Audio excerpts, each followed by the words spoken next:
Itu. Jadi makanya termasuk orang yang cukup malas gitu loh Pak. Sama kayak saya berarti. Saya pernah Pak sampai malas belajar. Benar-benar malas belajar. Sampai dimusuhin saya pernah sama teman-teman saya. Karena saya nggak pernah belajar, kerjaannya bercanda gitu. Tapi pas ujian nilai saya paling bagus dari teman-teman saya yang belajar. Mana itu reinkarnasi saya Pak. Semoga. Reinkarnasi saya. Reinkarnasi Bapak ya. Siap? Enjoy the podcast. Nah di depan rumah saya itu ada seperti kolam gitu ya, kolam ikan. Kolam ikan. Nah saya kan bangga tuh suka mancing aja ikan. Di situ ya. Jadi siang malam itu makannya ikan. Barangkali itu yang membuat saya lebih cerdas dari yang lainnya. Karena makan ikan. Benar. Kepada generasi milenial ini harus banyak makan ikan supaya bisa lebih cerdas. Makan ikan biar cerdas ya. Nah, kalau terkait perikanan nih Pak, kabarnya ada kontroversi kebijakan di Kementerian Kelautan dan Perikanan katanya sangat tidak berpihak kepada nelayan. Dan katanya regulasinya juga seperti berpihak pada oligopoli. Nah, pendapat Bapak nih seperti apa? Jadi saya berpandangan begini, dalam pembangunan sektor kelautan dan perikanan, kebetulan saya kan udah 14 tahun ini jadi ketua umum KNSI. Iya. Saya berpandangan bahwa tolok ukur keberhasilan pemerintah di sektor kelautan perikanan ini adalah nelayan sejahtera. Itu tolok ukurnya. Nah sehingga kalau nilai tukar nelayan itu meningkat, nah itu berarti KKP ini berhasil. Tapi justru pada saat ini itu kebalikan. Jadi kebijakan pemerintah di sektor perikanan ini justru memberatkan nelayan. Contohnya, peraturan pemerintah nomor 85 tahun 2021 tentang bagaimana pemerintah berupaya untuk meningkatkan PNBP. Tapi justru peningkatan PNBP itu jadi bumerang buat pemerintah sendiri. Benar. Karena apa? Nelayan, Undang-Undang nomor 7 2016 tentang perlindungan dan pemberdayaan nelayan, pembudidaya ikan, dan petambak garam itu menjelaskan bahwa kapal-kapal nelayan sampai dengan 10 GT itu harus dilindungi dan diberdayakan. Atau akumulasi 60 GT itu harus dilindungi dan ini pemerintah alih-alih melindungi justru memajaki nelayan itu. Jadi PP 85 tahun 2021 itu kapal-kapal di atas 5 GT ya, itu dikenakan PNBP. Jadi buat saya yang seharusnya pemerintah itu, mengapa saya katakan jadi bumerang kebijakan yang salah ini, seharusnya pemerintah itu atau presiden itu dicintai oleh rakyatnya, itu justru dibenci. Benar. Ini kan ironis, oleh karena itu saya selaku ketua umum PKP menghimbau atau menyarankan, memberikan masukan kepada pemerintah bahwa cobalah kebijakan pemerintah itu harus betul-betul berpihak kepada nelayan. Bagaimana kita bersama-sama meningkatkan pendapatannya, meningkatkan taraf hidupnya, dan meningkatkan kesejahteraan nelayan. Ini yang belum terasa kebijakan pemerintah ini. Oleh karena itu memang PKP seperti yang saya katakan tadi bahwa kita rumah besar para pejuang termasuk nelayan pejuang ini yang kita perjuangkan. Jadi kebijakan yang dikeluarkan oleh pemerintah itu harus direvisi kalau itu tidak berpihak kepada nelayan. Nah kalau ini peraturan Menteri Kelautan dan Perikanan nomor 18 tahun 2021 yang mengizinkan kapal di atas 100 GT menangkap di wilayah zona 2 dan 3. Itu gimana? Itu juga Mbak Manda ya, itu merupakan suatu pengingkaran terhadap amanat konstitusi Undang-Undang Dasar 45. Iya benar, karena Undang-Undang Dasar melanggar ya Pak ya. Kan bahwa negara atau pemerintah itu bertugas melindungi seluruh tumpah darah Indonesia, memajukan kesejahteraan umum, mencerdaskan kehidupan bangsa. Nah, seharusnya pemerintah peraturan undang-undang, peraturan pemerintah, peraturan presiden, kemudian turun peraturan menteri ini harus betul-betul berpihak pada nelayan. Nah, Permen 18 ini mengizinkan kapal-kapal 100 GT itu di zona 2, berarti kan 4 mil ke atas sampai 12 mil. Padahal Kalau kita mengacu kepada Undang-Undang Nomor 23 tahun 2014 tentang pemerintahan daerah, bahwa kewenangan itu kewenangan provinsi, tidak boleh pusat ngatur-ngatur provinsi. Jadi saya khawatir Permen nomor 18 ini itu nanti akan jadi diprotes oleh gubernur-gubernur ini. Loh, kewenangan saya kok kalian ambil? Nah itu. Oleh saya berpikir malah justru begini. Setiap kebijakan pemerintah ini apakah tidak dikoordinasikan dulu? Seharusnya kan dikoordinasikan dulu. Sebelum peraturan pemerintah atau kebijakan pemerintah itu diundangkan atau diterbitkan, seharusnya dikoordinasikan dulu. Atau diajak dulu kita misalnya HNSI, asosiasi perikanan, kan banyak. Asosiasi pengusaha perikanan, itu diajak bicara dulu. Lagi saya akan mengeluarkan ini loh, bagaimana nih? Wah itu Pak bertentangan Pak dengan undang-undang, Bapak bisa dimarahin sama gubernur Pak, bisa diprotes sama gubernur, nah itu kan. Tetapi itu terjadi, oleh karena itu sekali lagi Mbak Manda, kami dari PKP mengajak pada pemerintah semua kebijakan pemerintah tentang kelautan dan perikanan ini yang melabrak undang-undang lain, yang melabrak peraturan-peraturan yang lain, dan yang paling penting tidak berpihak kepada nelayan, ya harus direvisi. Begitu. Nggak ada pilihan lain, direvisi. Revisi langsung gitu ya. Iya. Nah Pak, oke kita lanjut ke tema berikutnya. Saya mau nanya nih, kalau dari Partai PKP sendiri, gimana caranya biar pekerjaan sebagai nelayan dan juga petani itu terbilang keren dan orang tuh willing gitu untuk menjadi petani dan juga nelayan? Ya seharusnya begitu. Iya, gimana tuh Pak? Sebagai petani, sebagai nelayan. Beberapa tahun yang lalu saya ke Eropa Barat, jalan gitu, sebagai ketua umum HNSI. Di Eropa Barat itu katakanlah Norwegia, seorang nelayan itu hasilnya per bulan Mbak $30.000. Wow, di sana ya? Berarti apa? 400 juta per bulan. Dan nelayan di sana itu nggak banyak aja. Namanya nelayan itu punya 5 kapal, 10 kapal. Nah di kita nelayan ini kebanyakan buruh nelayan. Benar. Kerja kemauan. Jadi pemilik kapal itu mempekerjakan nelayan lagi. Nah, oleh karena itu memang ya kebetulan sekali lagi saya ketua umum HNSI, kita mendorong bahwa nelayan harus punya kapal. Petani, mengapa petani miskin? Mengapa petani teman? Karena dia nggak punya lahan. Dia hanya buruh tani saja. Dia hanya bekerja di lahan orang lain. Oleh karena itu PKP mengajak ya pada seluruh komponen bangsa kita membuat aturan, undang-undang agraria itu harus kita ganti lah, kita reformasi supaya petani kita itu punya lahan. Kan kita banyak gitu, hutan-hutan, perhutani itu banyak lahan yang bisa dimanfaatkan gitu ya. Saya kira pemerintah juga harus, saya dengar juga Menteri Kehutanan Bu Siti Nurbaya itu sudah bagus kebijakannya. Jadi hutan-hutan yang di pinggiran kampung-kampung itu diberikan kepada masyarakat untuk mengelola. Nah, kalau memang ini terjadi, nelayan punya kapal sendiri, petani punya lahan sendiri, kan jadi kaya, keren. Iya, kan, keren. Benar. Kalau sekarang kan tidak, masih buruh tani dan buruh nelayan. Oleh karena itu, PKP mendorong kita semua untuk menciptakan suatu regulasi, suatu ketentuan kebijakan pemerintah, bagaimana petani punya lahan sendiri, kemungkinan nelayan punya kapal sendiri, sehingga jadi petani jadi nelayan tuh bisa tulang pinggang gitu ya. Iya benar. Di samping dia untuk kehidupannya dia, untuk kehidupan keluarganya, juga untuk memberikan pendapatan bagi negaranya, gitu ya. Iya. Nah kalau misalnya sektor maritim lainnya Pak, gambaran Bapak tuh tentang perkembangan tol yang ada di atas laut tuh gimana Pak? Kayak di Bali gitu. Yang pertama, saya betul-betul sangat mengapresiasi ya kebijakan Presiden Jokowi ini. Dulu pemerintahan sebelumnya itu sangat kurang melihat laut. Laut itu hanya dipandang sebagai jamban. Latar belakang jamban itu belakang. Seharusnya laut itu menjadi teras rumah kita depan yang luar biasa indahnya, yang luar biasa potensinya.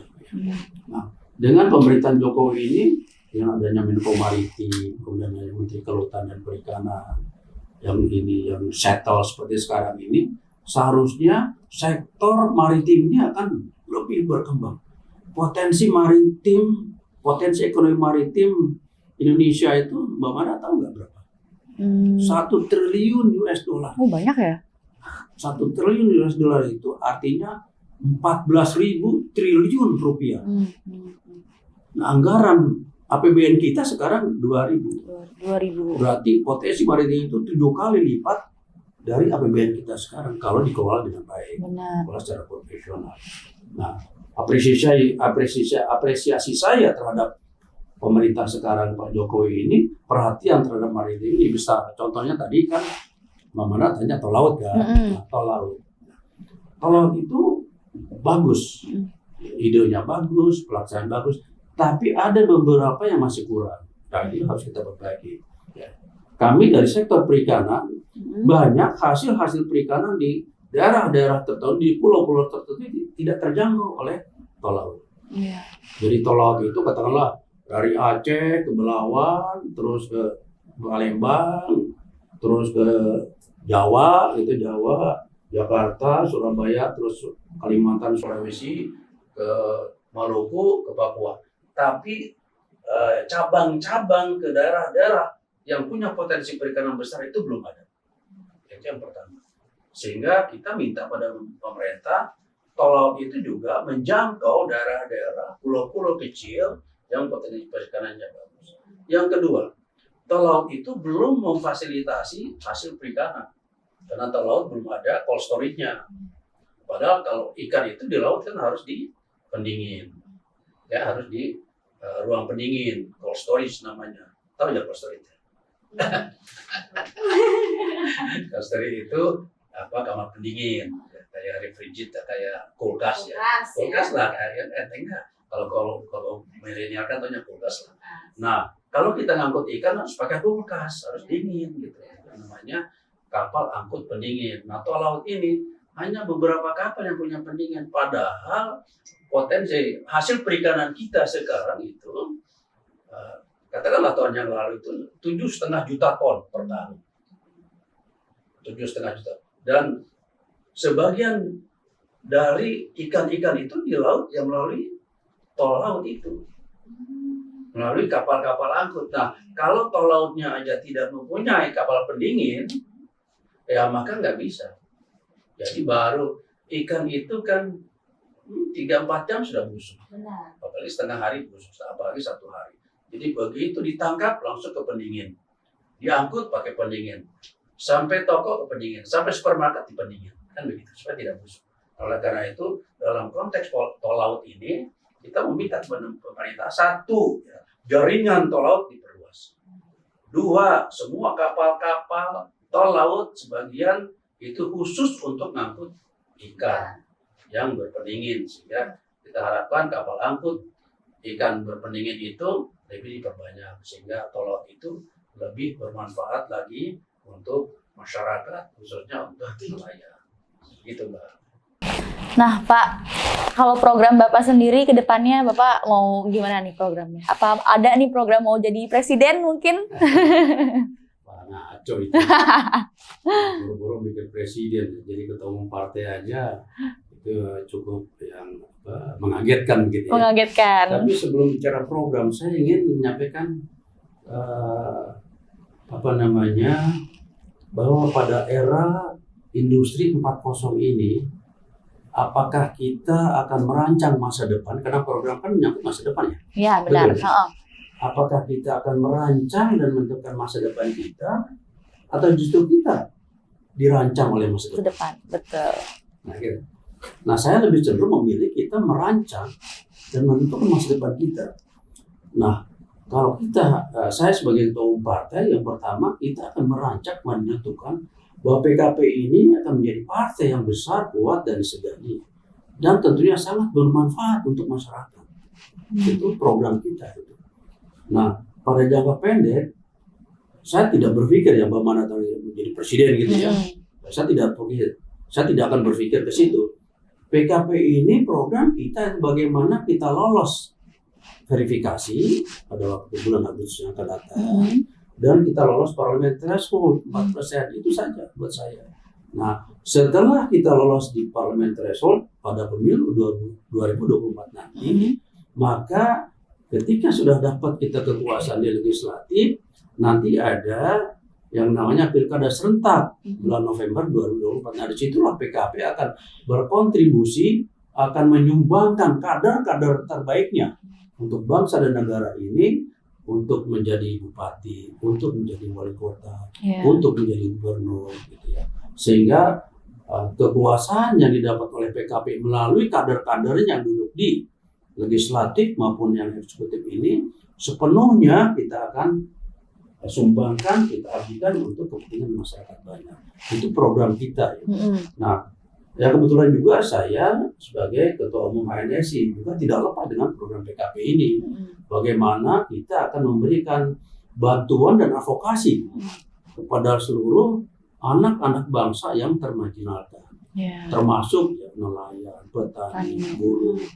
Dan saya melihat ya kayak Mbak Manda dan teman-temannya kan galau kelihatannya ini. Lapangan kerja susah, gitu ya. Betul ya? Betul kan ya? Iya. Lulus jadi sarjana mau kerja di mana? Masih bingung. Lulus SMA di mana? Kan ya? Nah, dalam kegalauan ini justru PKP ini mengajak bahwa apa kita berjuang sama-sama PKP ini.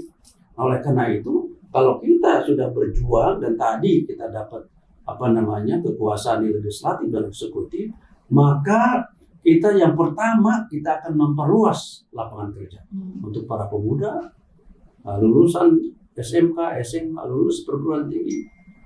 Jadi terserap tenaga kerja. Dengan cara apa? Meningkatkan investasi. Setiap 1% pertumbuhan ekonomi akan menyerap 500.000 tenaga kerja. Sekarang Pak Jokowi ini pertumbuhan ekonomi kita 7%. Berarti Pak Jokowi sudah bisa menyerap per tahun itu 3,5 juta lapangan pekerjaan.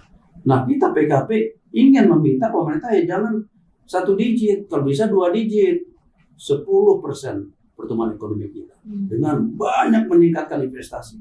Nah, investasi dari mana? Bisa dari luar negeri, bisa di dalam negeri, bisa pemerintah, bisa juga swasta. Jadi harus terbuka pemerintah ini.